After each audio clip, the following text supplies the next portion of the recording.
Connaissance, recherche, sciences, sciences, mathématiques, théorie, physique, philosophie, conférences, archéologie, environnement, nature.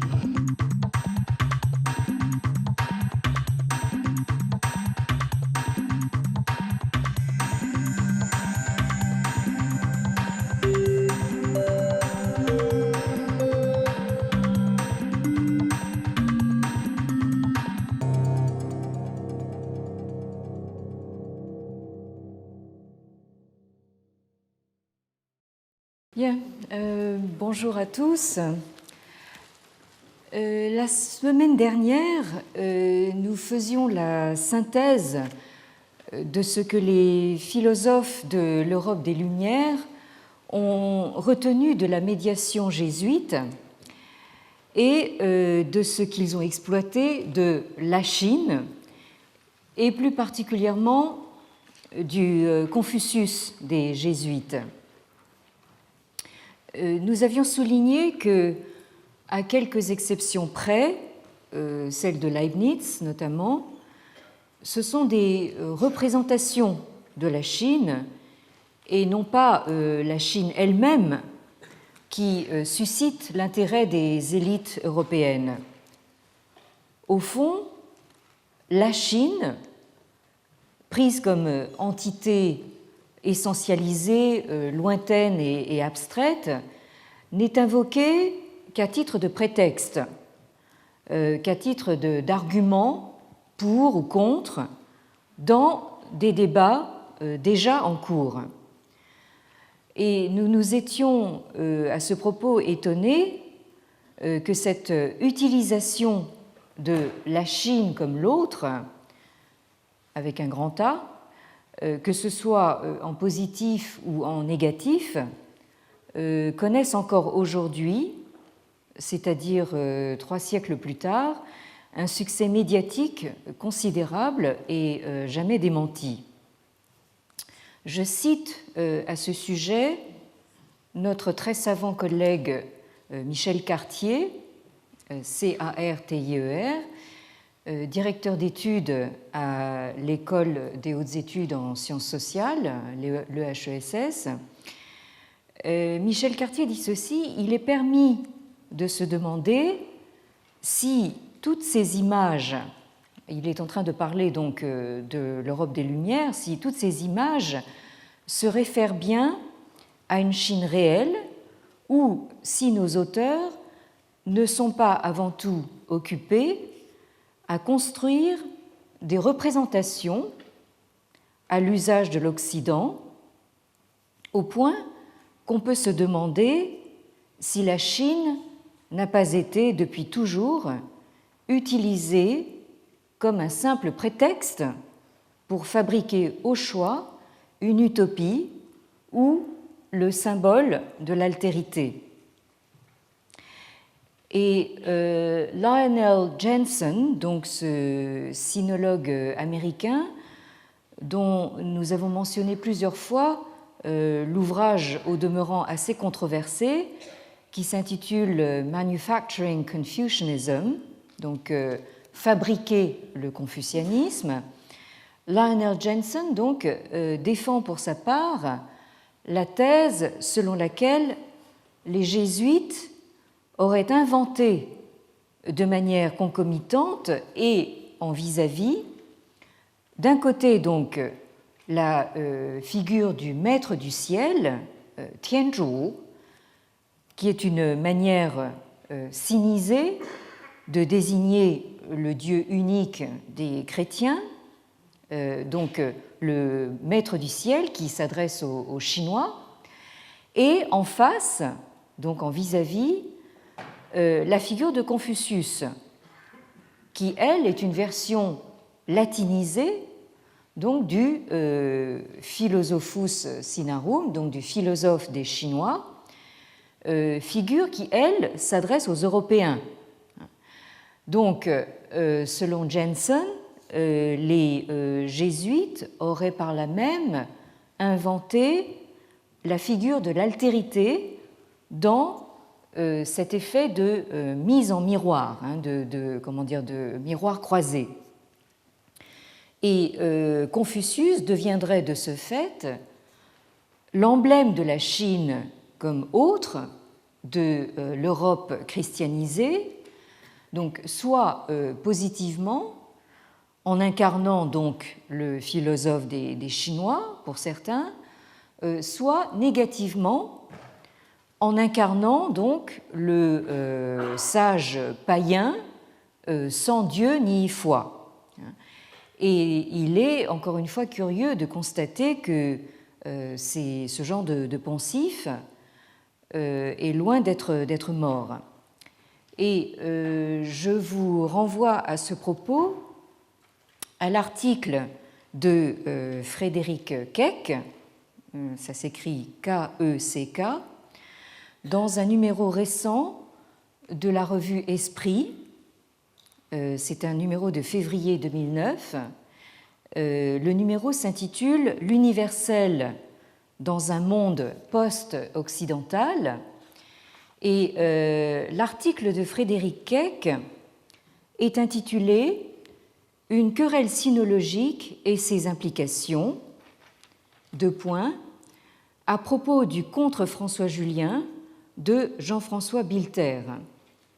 Alors, je rappelle qu'il s'agit là d'un court essai de notre collègue sinologue de Genève, Jean-François Bilter, qui est paru en 2006 aux éditions Alia. Et donc, Frédéric Keck revient donc sur cette querelle, ce qu'il appelle cette querelle sinologique, dans ces termes. Dire que la Chine est autre, mais que nous pouvons en saisir le sens si nous nous débarrassons de nos catégories de transcendance pour entrer dans les sinuosités de la pratique chinoise, cela peut paraître très nouveau dans le contexte post-maoïste de la France des années 1990, mais c'est en fait la reprise d'un très vieux thème apparu avec les premières lettres édifiantes et curieuses des jésuites européens envoyés en Chine et que Voltaire a popularisé en les moquant.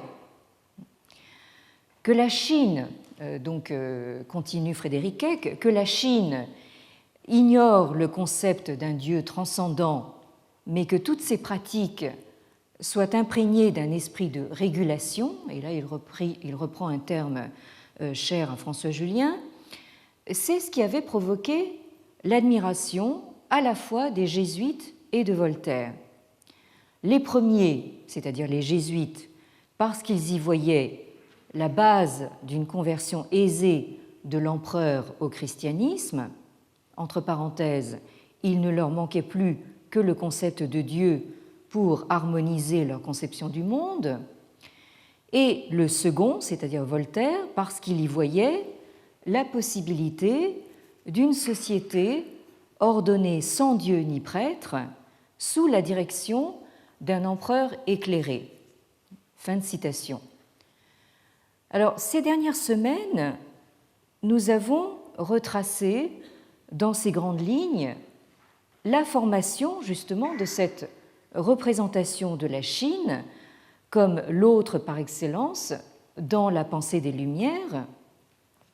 Et comme nous l'avons vu la semaine dernière, cet autre peut être perçu positivement par des penseurs comme Voltaire ou Leibniz ou négativement par d'autres comme Fénelon ou Malebranche. Mais il faut garder à l'esprit que ces positions sont le plus souvent dictées par la manière dont ces penseurs se situent par rapport à la question religieuse, notamment par rapport à la stratégie des jésuites en Chine, cette fameuse stratégie d'accommodement. Donc, il faut tenir compte justement de la manière dont ces penseurs se situent par rapport justement à cette question religieuse, bien plus que par rapport à la Chine elle-même, qui, une fois de plus, ne sert que de prétexte. De fait, on voit les polémiques s'exacerber autour de 1700, c'est-à-dire au tournant entre le XVIIe et le XVIIIe siècle, dans le contexte de ce qu'il est convenu d'appeler la querelle des rites. Cependant, on peut considérer que la vague de sinomania de la fin du XVIIe et du début du XVIIIe siècle retombe de manière très nette au milieu du XVIIIe siècle, c'est-à-dire autour de 1750, point à partir duquel cette sinomania commence à basculer dans son contraire, c'est-à-dire une vague de sinophobie, pourrait-on dire, qui ira en s'aggravant tout au long du XIXe siècle. Et donc c'est ce processus que je me propose de retracer avec vous aujourd'hui, là aussi de manière très sommaire. Je rappelle que nous ne faisons pour l'instant que poser des balises qui nous serviront de repères lorsque nous aborderons la lecture des entretiens de Confucius eux-mêmes. Enfin, me direz-vous. Mais il me paraissait important, j'espère que je vous ai au moins à moitié convaincu, qu'il était important au préalable, d'une part, de faire un tour d'horizon assez large pour avoir une idée du paysage dans lequel nous évoluons. Je pense qu'il est toujours important d'avoir une idée d'ensemble d'un lieu ou d'un paysage pour savoir où on se situe dans ce paysage. Et d'autre part, ça me paraissait aussi important pour que nous puissions prendre pleinement conscience des fameuses lunettes que nous portons pour lire Confucius et ses entretiens. Il faudrait même aller plus loin, puisque, en effet, les lunettes, on peut les enlever, quitte à ne plus rien voir du tout, mais on peut les enlever quand même. En revanche, ce qui me paraît beaucoup plus difficile à enlever, c'est la sédimentation d'idées toutes faites, de poncifs et de préjugés qui se sont incrustés dans nos esprits jusqu'à passer maintenant pour des évidences, sans jamais être véritablement mises en question ou en perspective.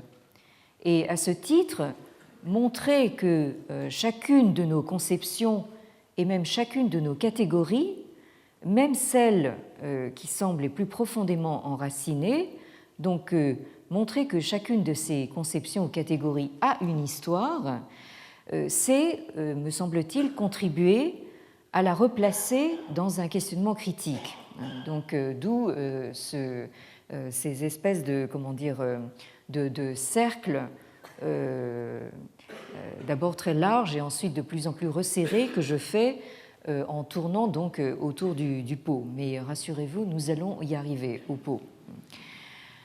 Donc, pour plus de précision sur ce complet retournement de la sinomania à la sinophobie ou au rejet de la Chine, un retournement d'autant plus spectaculaire qu'il se joue en l'espace de seulement quelques décennies, je vous réfère à plusieurs ouvrages importants. J'ai déjà mentionné L'Europe chinoise d'Étiamble, qui est daté de 1988, dont le tome 1, je vous le rappelle, allait de l'Empire romain à Leibniz.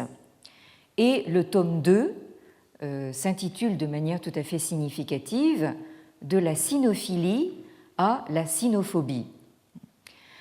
D'autre part, je citais tout à l'heure notre collègue Michel Cartier à partir d'un volume collectif qu'il a dirigé et qui s'intitule, là aussi de manière assez significative, la Chine entre amour et haine. Alors, il s'agit des actes du 8e colloque de sinologie de Chantilly. Alors, ces colloques de sinologie de Chantilly qui se tiennent maintenant à l'Institut Ricci de Paris. Ces colloques donc, sont organisés, comme leur nom l'indique, par les jésuites. Et donc, ce 8e colloque a vu ses actes publiés par les éditions Desclée de Brouwer en 1998. Donc là, les jésuites sont encore très très présents donc, dans les études chinoises. J'ai eu l'occasion de vous signaler l'année Ricci, donc, dont le lancement se produit ce samedi donc, au Centre Sèvres, qui est un centre des facultés jésuites. Et ces colloques de sinologie ont lieu tous les ans. Hein, donc, ce colloque-là donc, portait justement sur cette question donc, du passage de la sinophilie à la sinophobie. Et c'est donc cette question que Michel Cartier aborde dans son introduction à ce volume collectif. Alors, il y a dans ce retournement, me semble-t-il, plusieurs facteurs qui convergent pour provoquer un déplacement de la Chine dans la géographie intellectuelle de l'Europe entre le XVIIIe et le XIXe siècle. Alors tout d'abord, c'est vers le milieu du XVIIIe siècle, au moment où l'attention des philosophes européens, français notamment, au moment où leur attention se focalise sur la théorie politique, que la Chine cesse de faire rêver et commence de quelque manière à décevoir les élites européennes. Donc autour de 1750, on note ce tournant très net qui marque le début de ce qu'on pourrait appeler un désenchantement de la Chine que nous allons examiner ensemble aujourd'hui. Alors Michel Cartier, dans sa propre contribution au volume donc, que j'ai mentionné tout à l'heure, La Chine entre amour et haine, montre comment une même source peut donner lieu à des lectures diamétralement opposées. Alors, l'une des sources d'information les plus influentes et les plus citées dans l'Europe du XVIIIe siècle, avec le Confucius Sinarum Philosophus, dont j'ai déjà parlé et dont il sera de nouveau question donc, avec Thierry Ménard ici même le 16 février. Donc, avec le Confucius Sinarum Philosophus, une autre source importante est la monumentale encyclopédie due également à un jésuite, le père Jean-Baptiste du Halde, qui a vécu entre 1674 et 1743. Le père Jean-Baptiste du Halde, dont vous avez le nom ici. Donc cette sorte de somme encyclopédique s'intitule, elle a un titre très long, elle s'intitule « La description géographique, historique, chronologique, politique et physique de l'Empire de la Chine et de la Tartarie chinoise », donc publiée en 4 volumes en 1735. Et je vous rappelle à ce propos un ouvrage qui porte justement sur cette somme par Isabelle Landry-Deron. C'est vraiment quelque chose qui fait comment dire, le point, je pense, le plus exact sur cet ouvrage, qui s'intitule « La preuve par la Chine » et qui porte justement sur cette description de Jean-Baptiste du Halde, jésuite, 1735. paru aux éditions de l'ES en 2002. Et Isabelle Landry-Deron est également l'auteur d'un article dans ce volume collectif, La Chine entre amour et haine, qui porte justement sur les répercussions de la description de Duhalde chez les pionniers de la sinologie. Alors, Michel Cartier, donc, montre comment cette description du père Duhalde a été utilisée dans des perspectives opposées par deux penseurs majeurs du XVIIIe siècle français qui se sont intéressés à la question des institutions. Alors, c'est ainsi que les représentations du système politique de la Chine d'alors apparaissent sous un jour globalement négatif dans De l'Esprit des lois de Montesquieu, dont la première édition date de 1748, et dans un jour carrément positif dans Le despotisme de la Chine de Quesnay, paru en 1767, alors que Montesquieu et Quesnay puisent tous les deux la plupart de leurs informations dans la même description du même Duhalde.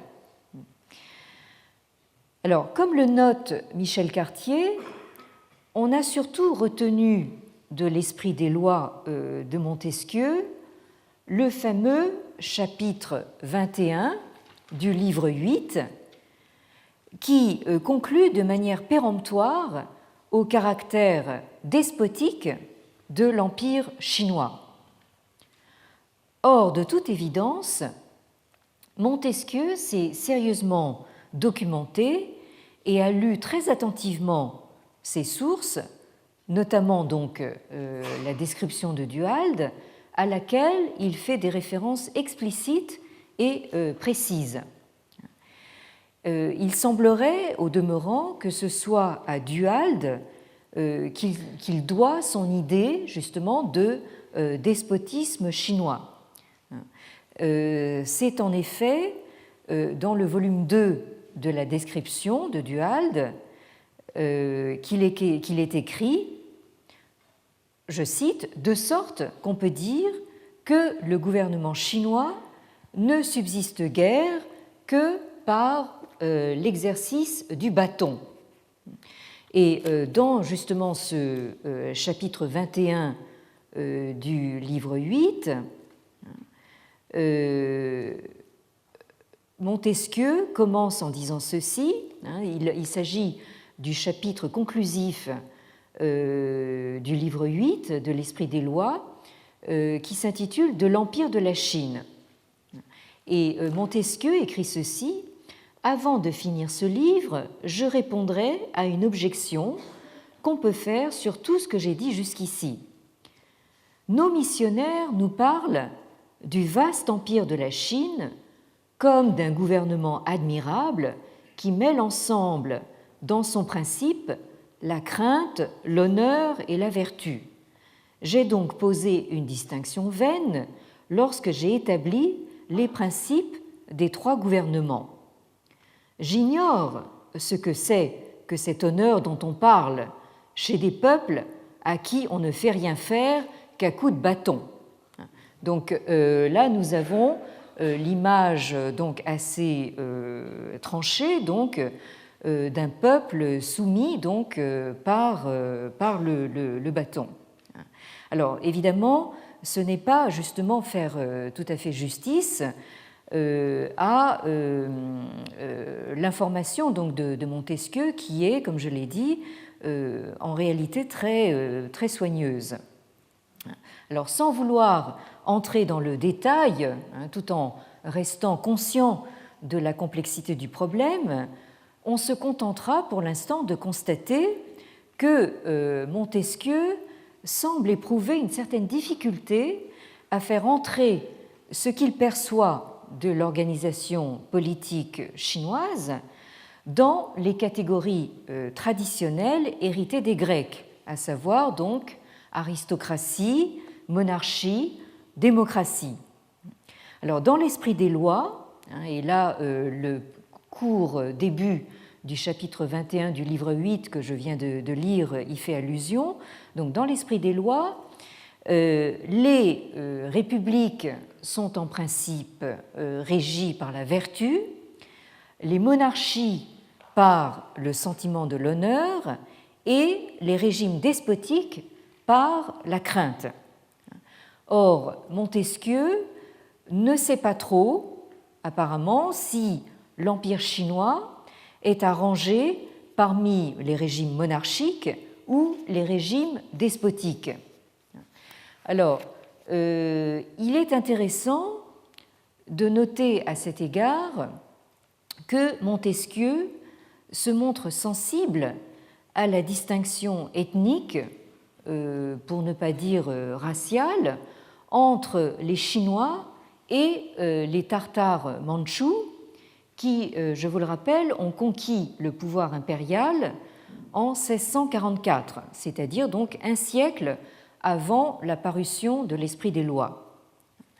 Alors, selon Montesquieu et sa fameuse théorie des climats, vous avez donc d'un côté les Tartares mandchous qui, en tant que peuplade du Nord, posséderaient le sens de l'honneur, qui est donc dans l'esprit de Montesquieu associé à la monarchie, et de l'autre, vous avez les Chinois qui ont tous les travers des méridionaux. Alors, à savoir l'avidité, la fourberie, oui, alors merci pour les méridionaux, donc le manque de courage physique, la veulerie qui leur fait, par exemple, abandonner leurs enfants en cas de disette, etc., etc. Alors, autant de travers qui rendent donc ces Chinois caractérisés comme méridionaux extrêmement serviles et donc faciles à soumettre par un régime despotique. Alors, je remarque en passant que cette image du Chinois fourbe, cruel et dépourvu de sens de l'honneur va, si j'ose m'exprimer ainsi, lui coller à la peau, notamment dans l'imaginaire colonial, jusqu'à la caricature, et jusqu'à une époque pas aussi lointaine qu'on pourrait le penser. Je fais allusion ici à une vaste littérature et à certaines aussi représentations iconographiques et même cinématographiques. Alors, soit dit en passant aussi, Montesquieu a certes eu raison de faire la distinction entre Chinois et Mandchous, mais au lieu de n'y voir qu'une différence ethnique, il aurait peut-être mieux fait de relever, s'il avait eu les connaissances requises, que le régime politique, depuis la prise du pouvoir par les Mandchous, était devenu sensiblement plus autoritaire qu'il ne l'était sous la dynastie chinoise précédente des Ming. Et là, c'est pour moi l'occasion de rappeler une fois de plus que la Chine, dont parlent donc nos philosophes des Lumières, est une Chine mandchoue, et non plus donc une Chine entièrement chinoise. Alors, toujours est-il que, après moult hésitations et tergiversations, Montesquieu finit par opter pour la caractérisation despotique du régime de l'Empire sino-mandchou. Et Michel Cartier conclut son article dans ces termes, je cite, « La Chine lui apparaîtrait à Montesquieu comme une variante quelque peu atypique d'un modèle politique dont le prototype serait à chercher plutôt du côté de l'Empire ottoman ou de la Perse. » Autrement dit, nous avons là la fondation donc, du fameux concept du despotisme oriental. Alors, cependant, encore une fois, et j'y insiste, il ne s'agit évidemment pas de réduire les considérations de Montesquieu sur la Chine à ce seul jugement. Il me semble, pour ma part, et j'aurai l'occasion d'y revenir, que Montesquieu a mis au moins le doigt sur un problème important suscité par le modèle politique chinois, du moins tel qu'il a pu le comprendre, à savoir l'absence de distinction claire entre ce qu'il appelle loi, mœurs et manières, ou, si l'on préfère, entre loi et rite, ou bien encore entre la dimension politique et la dimension morale de l'exercice du pouvoir. Et en cela, Montesquieu apparaît en quelque sorte comme le précurseur des critiques que l'on entend émaner encore actuellement des milieux intellectuels libéraux en Chine, qui, eux, justement, se réclament du fameux principe, justement, de la séparation donc, des pouvoirs et de la distinction. Alors, sur la question du despotisme, la position de Montesquieu suscite une réponse, mais manque de chance, une réponse largement posthume, puisque c'est près de 20 ans après la parution de l'Esprit des lois, dont la première édition, je le rappelle, date de 1748, et 12 ans après la mort de Montesquieu, donc en 1755, que Quesnay, François Quesnay, le fameux physiocrate, lui-même alors âgé de 74 ans, éprouve le besoin d'écrire donc le despotisme de la Chine, qui paraît en 4 livraisons successives de mars à juin 1767 dans les éphémérides du citoyen. Là, on sent se rapprocher la Révolution.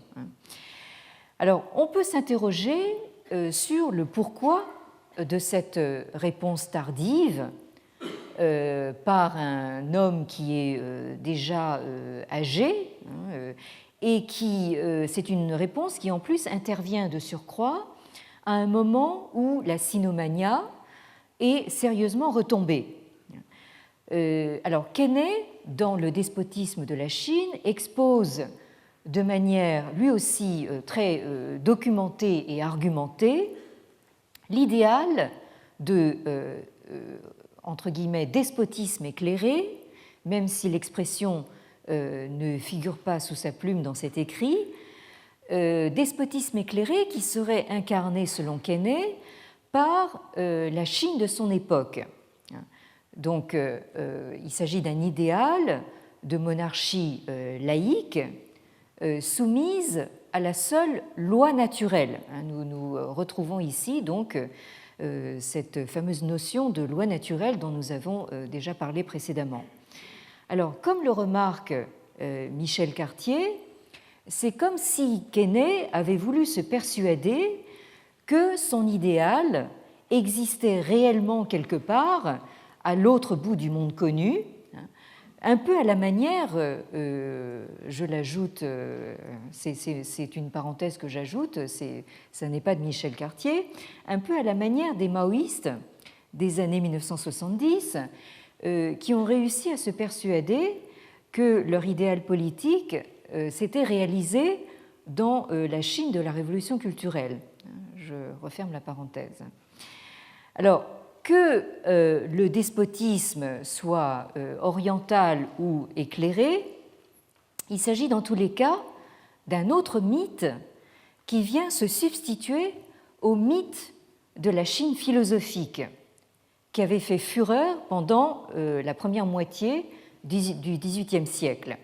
Donc nous avons ici finalement la substitution d'un mythe à l'autre.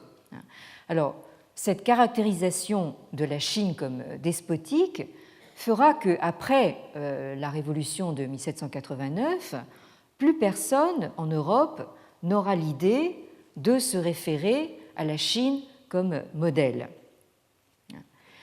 Alors, j'en arrive ici à un deuxième facteur justement de ce fameux retournement entre sinophilie et sinophobie, puisqu'il faut ajouter ici que la thèse du despotisme oriental trouve des alliés objectifs dans les Lumières anglaises et plus spécifiquement écossaises, hein, c'est-à-dire donc ce que les Anglais appellent the Enlightenment.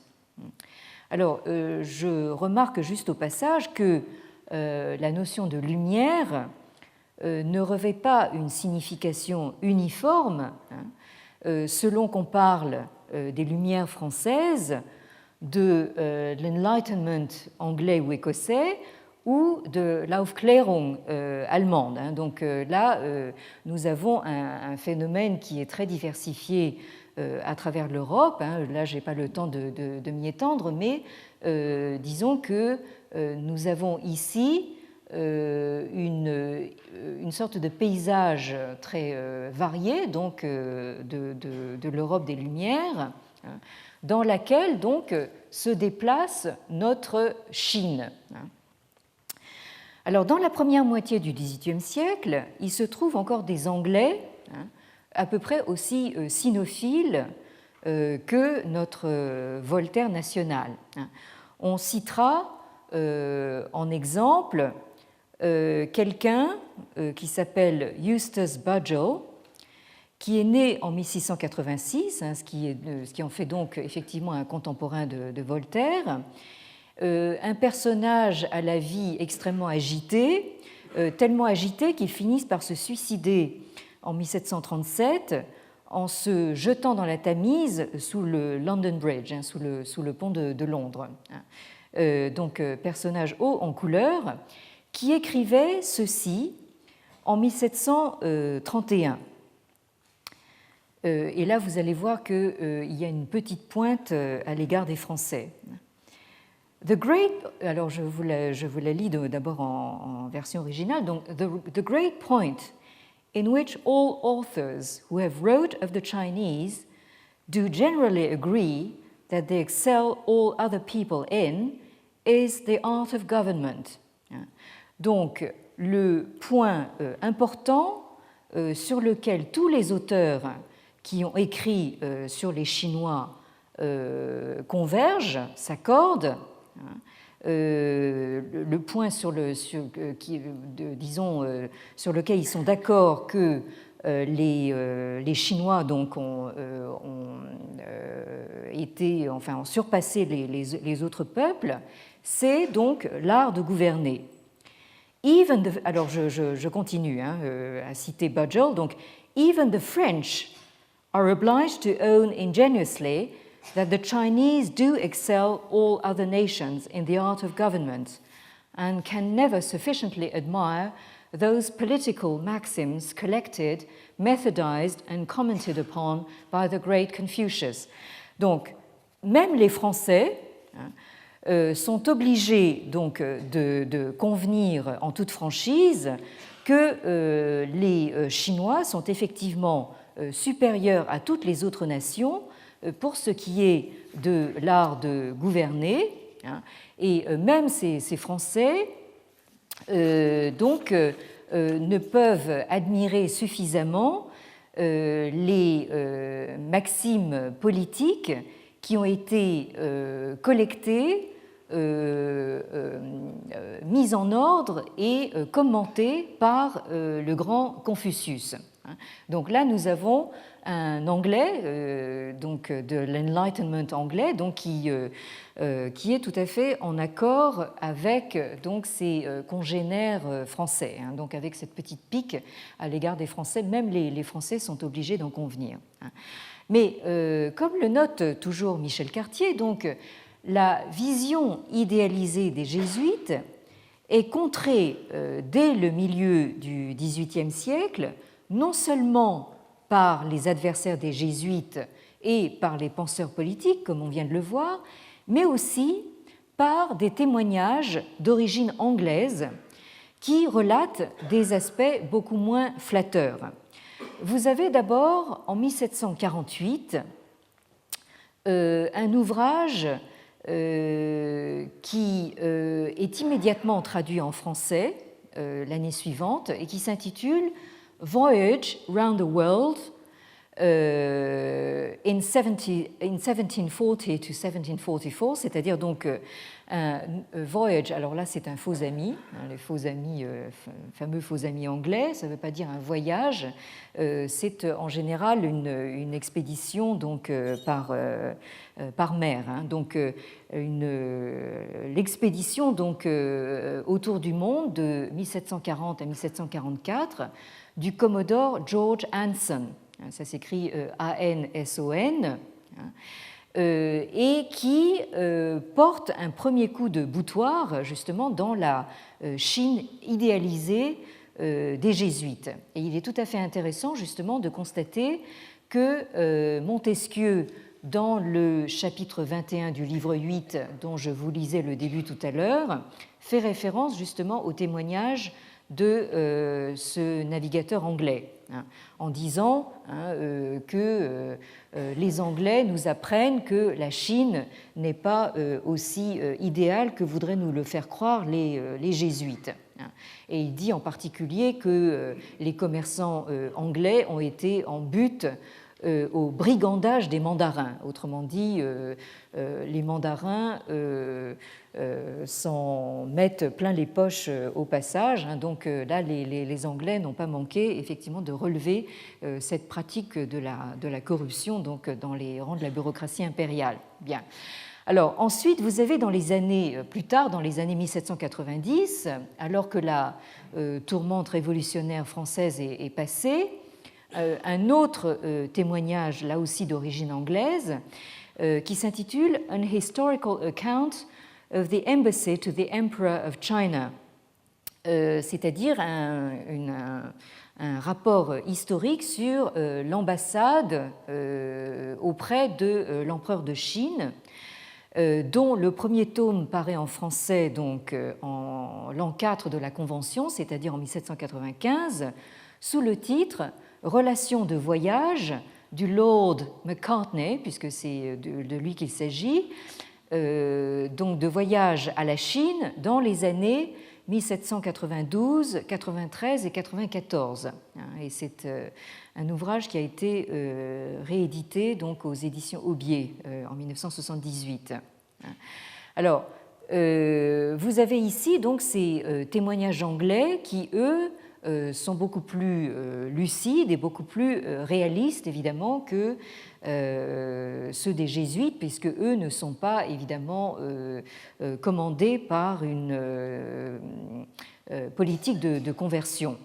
Ceci dit, je me suis trouvée à faire la connaissance récemment d'un chercheur à l'Academia Sinica de Taïwan, du nom de Chen Zhengguo, donc Zhengguo, c'est-à-dire donc rectifier le pays, prénom confucéen si l'on fut. Donc ce chercheur de l'Academia Sinica de Taïwan s'est intéressé entre autres à la perception de la Chine par les lumières écossaises. Et il a montré de façon très intéressante comment les penseurs du Scottish Enlightenment sont passés d'un diagnostic relativement positif sur la Chine à un diagnostic presque entièrement négatif qui rejoint les positions de Montesquieu sur les despotismes orientaux, mais qui était sans doute dicté au moins en partie, d'une part par l'hostilité des penseurs de tradition évangéliste à l'égard des révolutionnaires français, et en autre partie par les intérêts des Britanniques qui, justement, à partir du milieu du XVIIIe siècle, commencent à coloniser l'Inde. L'Inde qui se trouve désormais placée en contraste par rapport à la Chine. Donc vous voyez comment la Chine se déplace justement dans cette géographie à la fois orientale, orientalisante et européenne. Alors il est intéressant aussi, bien sûr, de constater là aussi que nous avons des collègues en Chine et à Taïwan qui font un petit peu le travail inverse de celui que nous faisons, c'est-à-dire qui voient un petit peu quelle est, comment dire, du point de vue chinois, justement, l'image de la Chine dans les Lumières européennes. Alors, cette référence à l'Inde est importante dans notre propos, puisque le contraste qui est ainsi introduit entre l'Inde et la Chine qui était pourtant jusque-là associée dans l'imaginaire de l'autre oriental.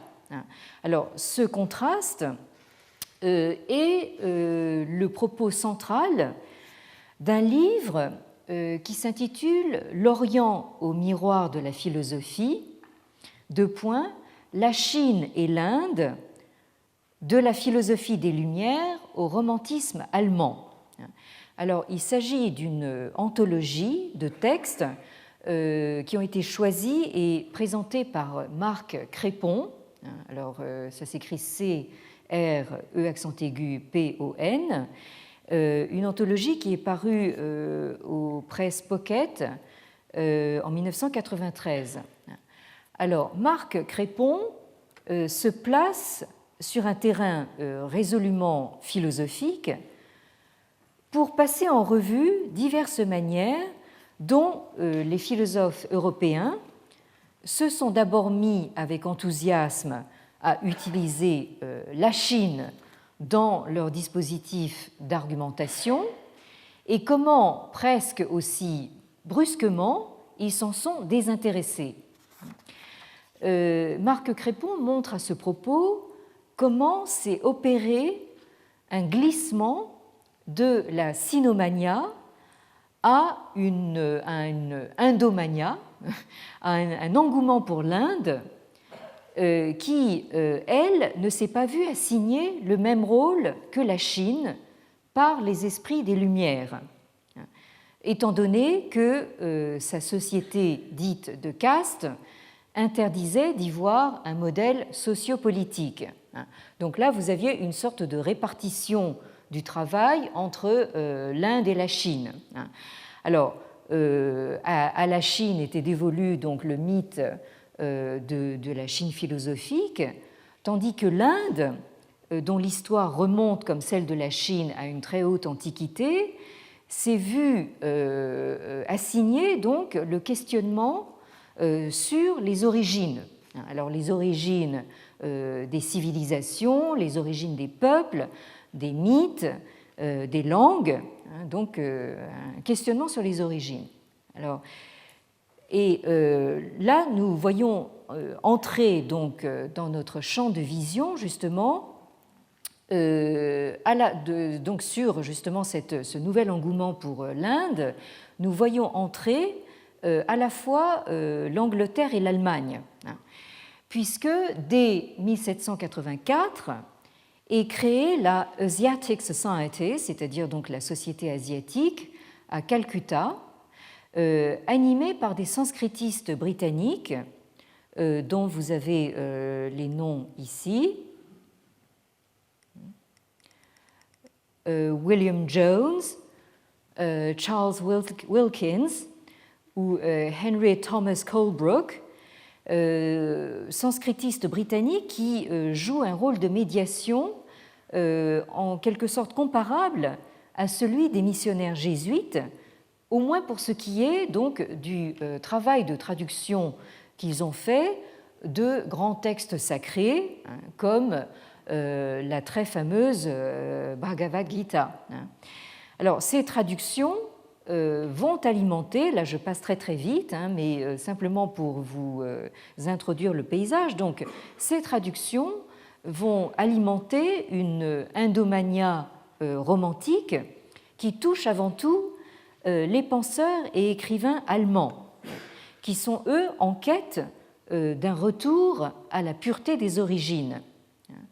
Ce qui fait dire, par exemple, en 1803, à Friedrich Schlegel, ici, c'est-à-dire en Inde, se trouve la source de toutes les langues et de l'histoire de l'esprit humain. Tout, sans exception, est originaire de l'Inde. Donc là, vous voyez très nettement ce déplacement à la fois donc, de la Chine vers l'Inde et ce déplacement donc des études sanskrites britanniques qui sont basées donc dans une Inde qui commence à être colonisée vers l'Allemagne. Donc la quête romantique allemande des origines finit par établir une sorte de filiation indo-germanique dont certaines dérives aboutiront aux spéculations délirantes sur la race aryenne que l'on sait, mais dont on va voir qu'elle passe également par la Grèce. Vous verrez comment. C'est peut-être pas évident sur le plan géographique, mais sur le plan philosophique, vous allez voir comment ça se produit.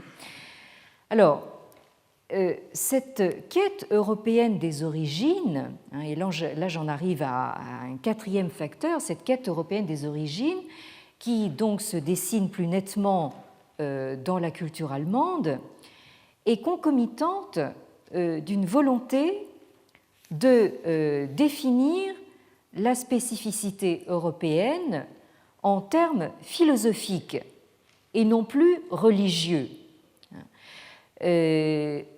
La prétention à l'universalité religieuse de la chrétienté européenne, qui était donc mise en avant par les missionnaires chrétiens et qui s'est trouvée mise en question au XVIIe, XVIIIe siècle par justement la découverte de la Chine, cette prétention à l'universalité se trouve réaffirmée sous une nouvelle forme, c'est-à-dire une forme philosophique, par l'Europe des XVIIIe, XIXe siècles. Donc, en même temps qu'on assiste à ce déplacement donc, de la Chine vers l'Inde, de la France vers l'Angleterre, ensuite vers l'Allemagne, on voit également un déplacement donc, de la focalisation intellectuelle donc, de la question religieuse vers la question de la philosophie. En effet, dès le tout début du XIXe siècle, l'attention des élites intellectuelles européennes se concentre désormais non plus sur la question de la religion, qui a été évacuée par l'athéisme révolutionnaire français, mais sur la philosophie, qui n'est plus d'ailleurs celle des philosophes à la Voltaire, tels que les décrivait Étiamble, dans le passage que je vous lisais précédemment, c'est-à-dire Étiamble, si vous vous rappelez, décrivait le philosophe voltairien comme une sorte d'honnête homme militant. À partir du début du XIXe siècle se profile donc une nouvelle figure du philosophe comme professionnel de la philosophie qui enseigne désormais dans le cadre de chaires universitaires. C'est-à-dire donc nous avons la nouvelle figure du professeur de philosophie. Alors, quelques publications donc, se sont intéressées à la question de savoir comment on est passé si abruptement de la sinomania à ce désenchantement, voire à ce rejet de la Chine, hors de tout ce qui se constituait alors comme le précaré de la suprématie européenne dans tous les domaines. Alors, j'ai cité l'anthologie donc, de Marc Crépon, qui s'attache à ce phénomène sous l'angle du glissement de la Chine à l'Inde. J'ai eu pour ma part l'occasion donc, de coordonner un numéro de la revue Extrême-Orient et Extrême-Occident, le numéro 27, daté de 2005, qui est consacré à la question « Y a-t-il une philosophie chinoise ?» Et vous trouverez donc dans ce numéro un excellent article d'Annelise Dick, ça s'écrit D-Y-C-K, qui est intitulé La Chine hors de la philosophie. Deux points, essai de généalogie à partir des traditions sinologiques et philosophiques françaises au XIXe siècle. Alors, là, je crois que je vais être obligée de m'arrêter ici pour aujourd'hui, mais je pense que le titre de l'article d'Annelise Dick nous donne une indication justement des aspects donc, que je serai amenée à traiter la semaine prochaine. Bien. Merci de votre attention. Merci.